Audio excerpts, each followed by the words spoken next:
Right, Dawn's ready now.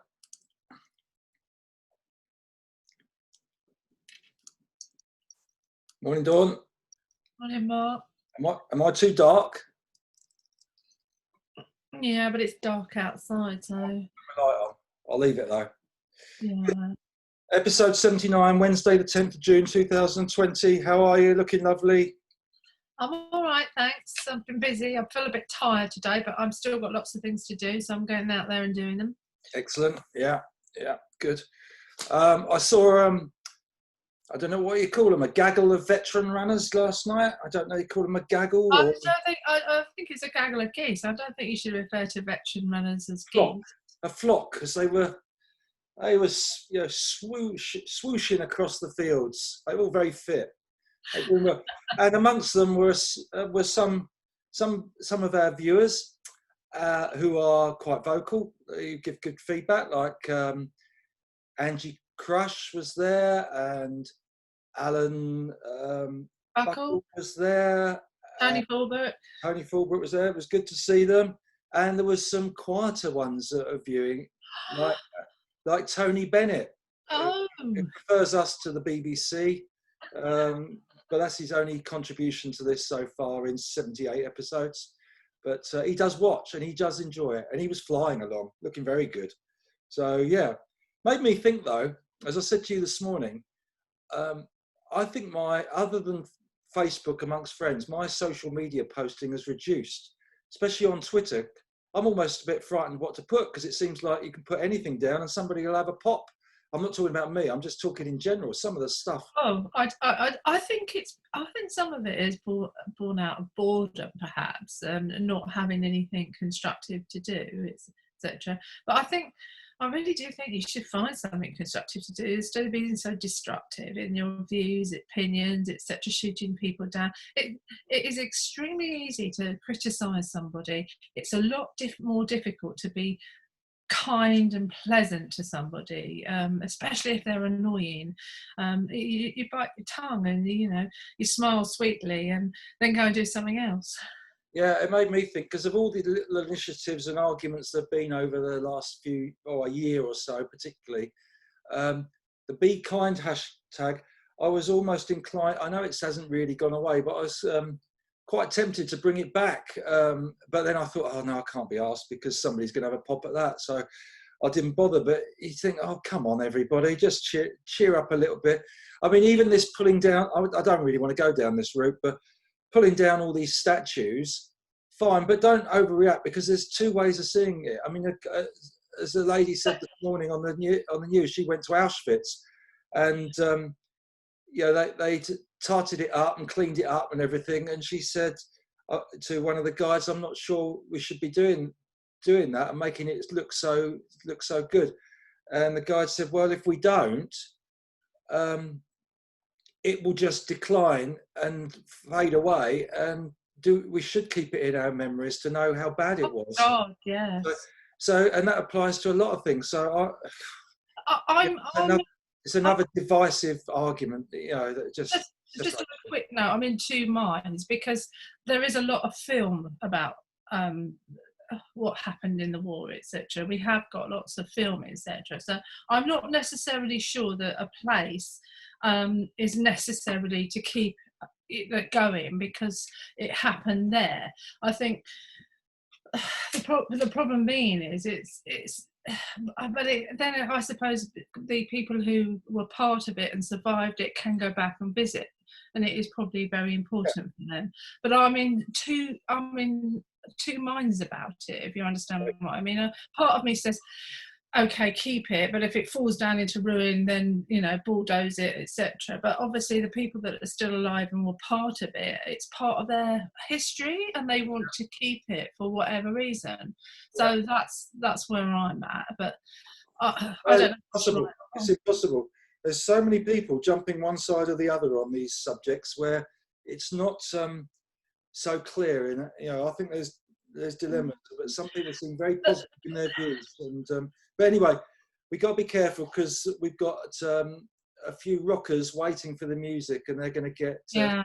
Well, let's get on with the rockers then. Okay. You can go elsewhere for your debates on these. Oh, I don't think I'm going to bother. I think I've got more things better to do, to be quite honest with you, rather than debate that. I'm sorry. So anyway, Tony Fulbrook got another point yesterday, moved him up to 9 points. We've got, well, 4 people within a point of each other. That's all I need to say. We're on episode 79. Have you got a supply of chunky Kit Kats? Well, I can get some, yeah. You think you can? You'll be lucky. Really? Yeah. There's lots of things out there you can't get. Right, okay. I have to have a rethink. That is a relevant question by Dawn, by the way. It's a prize that I occasionally give out to people. Anyway. Actually, a bit underlined. We're going to run out of time. Come on, stop.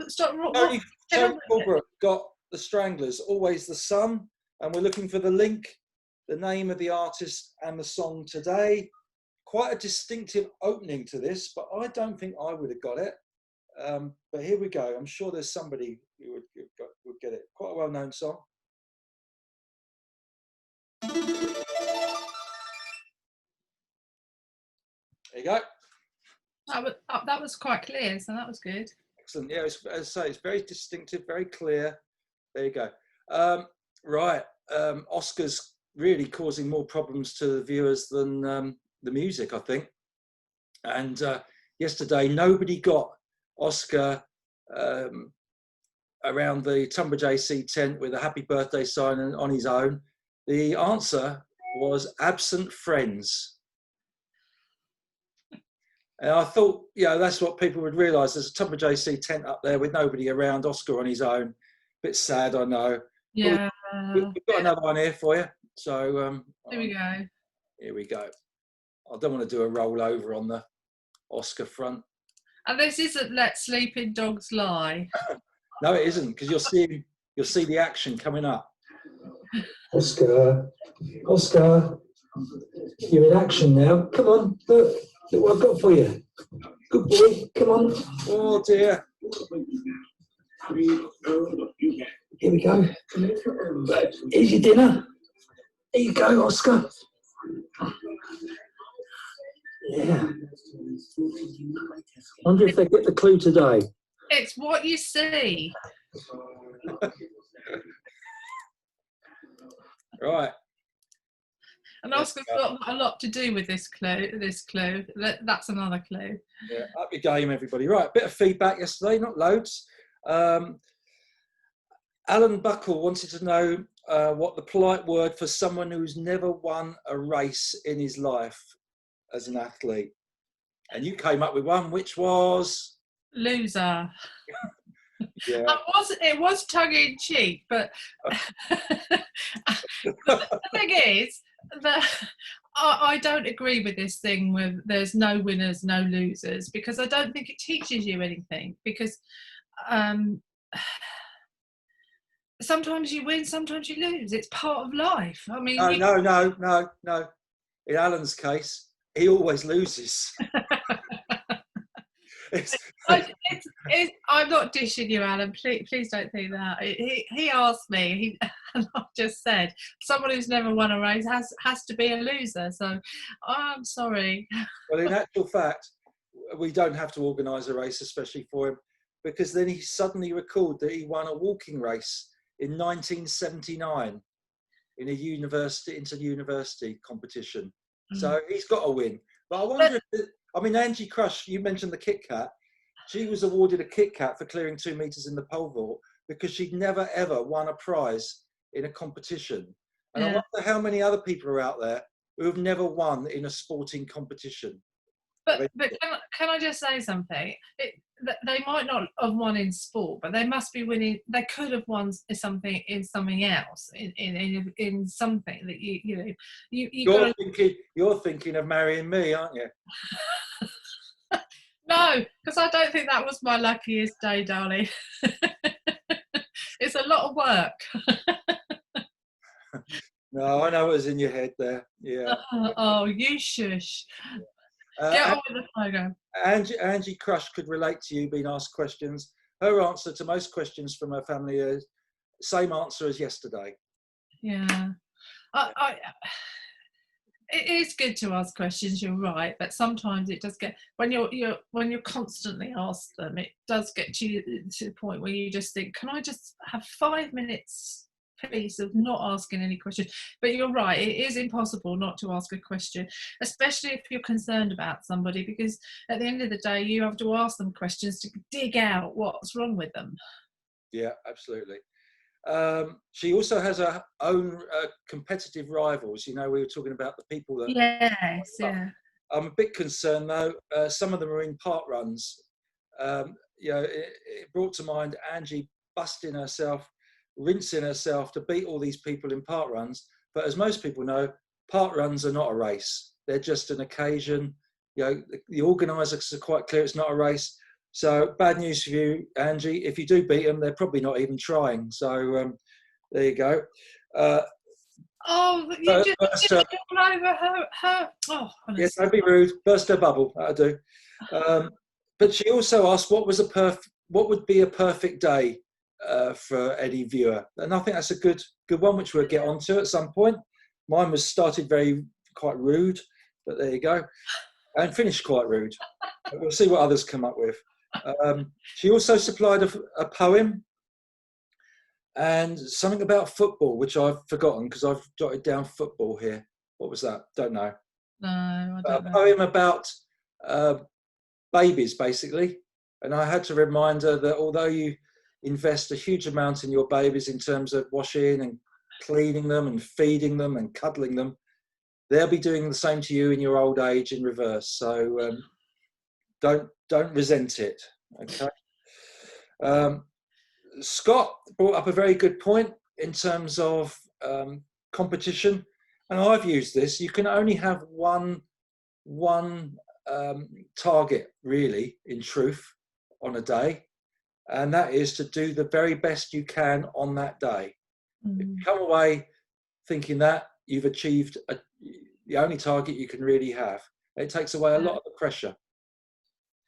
Well, yeah, and also you feel happy in yourself, because if you feel that you've given 100%, there is no way that you should be able to knock yourself. And you know, if you are knocking yourself, you haven't quite got the gist of why you're doing everything. It's because it is baby steps. It is slow and steady, and you should only have targets that you think are achievable. But they might be, to begin with, sort of outstretching, but at the end of the day, if you don't start with meeting little targets and get some sort of like joy out of that, you're likely to sort of like think, why am I doing this? Yeah.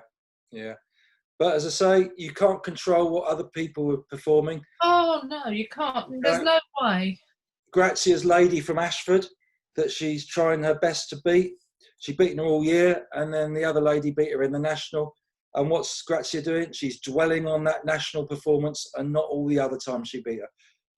It could be the lady had a blinder that day. Who knows? Well, as I said yesterday, you know, different courses suit different people. You know, sometimes the courses are flat, sometimes they're hilly, and it is about mental strength and everything else, as well as being able to run. And I think a lot of runners don't understand that you have to be mentally strong as well to put in a good performance. Well, Grazia is, you know, convinced she gave her absolutely everything that day, and that's all she should be patting herself on the back, saying, "I gave my best, and it wasn't as good as everyone else, or the person who beat her, but I did my absolute best." And take the positive from that rather than dwelling on the negative of being. And as per the poem, treat the other person with respect and go up and shake their hand and say well done and make them feel a bit better, because that's their day. Absolutely.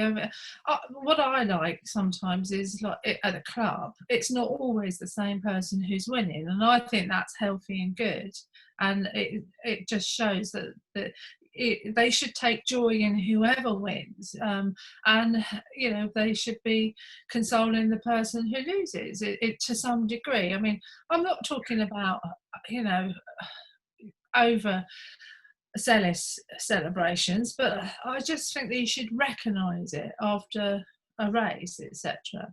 And yes, okay, you should be pleased that you've won but a lot of people self-analyze, don't they? You know, when they won, they think about what's gone wrong or what they could do better. No, I don't think so. Yeah, only when they lose. Sometimes they do. Hubert said that I shouldn't feel, or a coach shouldn't feel guilty when somebody is overreacting or crying. I think the point that's going around in my head there is, yeah, I'm a bit old school with people. Don't overact and cry, particularly on something so minor as not performing well. Oh, you don't like tears. Pull yourself together, crack on. There's another opportunity around the corner. You know, think of all the other people that are far worse off than you. Put it in perspective. Move on. You know, I'm talking about a running result or something like that. I'm not talking. Oh, Mark, you just don't like people crying. You don't know how to deal with it. That's your problem. You sort of like think, oh God, they're crying. How am I going to deal with it? I do it all the time. Do you? Yeah. You're not very good when I start crying. You say, oh, don't cry. It's unlike you. You don't normally. Yeah. I know. That's because I am emotional at that point, and sometimes you do cry. Anyway, we must get on, because yesterday we rattled on so much, and we didn't get to verse 3 of If. And I just want to check what time we started this morning. Yeah, we've got a little bit of time. Right, very quickly. Verse 3. If you could make one heap of all your winnings and risk it on one turn of pitch and toss, and lose and start again at your beginnings, and never breathe a word of your loss. Mm. Quite powerful, isn't it? That's very deep, isn't it? What do you think? I suppose it's like everything else. Sometimes you have to take a gamble and you know, pitch up and put it all out there, don't you? And just get on with it. And sometimes it doesn't pay dividends, and that's the truth of the matter. You're not necessarily talking about money. You're just talking about things that you do in life. Yeah. And it is an analogy is that you've got to get up and dust yourself off and keep trying. Interesting first one, because the second one was how Kipling meant it. I think not the first one, but taking a gamble occasionally. Yeah, I think that's. There are times where, yeah, what you got to lose? Test yourself out. Try something new in a competition or whatever. Gamble a bit. Yeah, I think that you could use that verse, because really he's saying, he's going over again what he said in the previous verse, that if you lose everything, you're willing to start again and not to dwell on it. I think that's the important thing, regardless of how you perceive life or anything that you do, that you have to keep going, because you haven't got any choice. This is me, in my opinion. I haven't got any choice. If it hasn't paid off, I've got to keep going. I've got to keep trying. I've got to, you know. And then when you're successful, you think, oh, that's good. That, you know, that's it. This isn't a very good analogy, but it's like, you know, it's like cooking. You make a dish and you think, oh, I could, you know, that's not quite right. I'll have to do it again, etc. Yeah, marmalade. You've done that with marmalade. But yeah. Actually, I wrote not dwelling on loss against it, which actually ties in with what I was just talking about overreacting and in tears if you don't perform well. And yeah, don't dwell on your loss. You can't turn back your clock. I don't think tears when you lose are because you've lost. I think it's the born of frustration, and that's the difference. I think sometimes you need a release, and tears are a release, aren't they? You're letting the emotions out. You can't bottle them up and not do anything sometimes. And so tears to me aren't really a negative thing. They're just, I think, oh, that's a release, etc. So like when you say to me, don't cry, I need to cry, and so that releases that emotion, and I'll get on with the next thing. I can pick myself up, dust myself off, and get on with the next thing. So long as it's not feeling sorry for yourself. I very rarely feel sorry for myself. Oh, no, you don't. No, but that's what I'm talking about. Tears for that purpose. Yeah, you'd have to do a lot of analysis. I think sometimes you just can't ask the right question because it's not a convenient time. So, okay, all right, let's crack on. Last half of the third verse. If you can force your heart and nerve and sinew to serve your turn long after they have gone, and so hold on when there is nothing in you except the will which says to them, hold on. Mm. Well, that's very much in the sense that you know, you get to the point where you think, oh, I just want to stop right now and I want to give up. And it is the mental strength to be able to sort of drive yourself a few inches like that. I can remember being at Parliament Hill and I wasn't particularly feeling well. And I had to get up that blooming hill several times to do the numbers and everything else, and I was just feeling like, please just let me sit down somewhere and just go to sleep. And you came along and you said, come on, we've got to get up this hill. And and just those little words inspired me to sort of like keep going and that. And sometimes it is a kind word when you're feeling sort of low, an act of encouragement that sort of like picks you up. And you can't sometimes feel that you can do it on your own, but someone else helps you to do it. So, you know, perhaps that's the answer. Find someone who, you know, you can relate to and help you if need be. Yeah. I think it's about enduring. It's explaining endurance physically and mentally. And everything else has gone. You've still got one thing left, which is your will. Yeah. And I think Grazia probably showed that in the National. She's still got that. She'd given everything else, but she'd still got her will, and she got to the finish. And that can be enough, or should be enough. It should. Yeah, I think if you're strong, that makes you, and people respect you for that, don't they? In many respects. Yeah. Well done. You handled those little challenges really well. You didn't give up, so well done. Okay. Okay. See you later. Bye. Bye.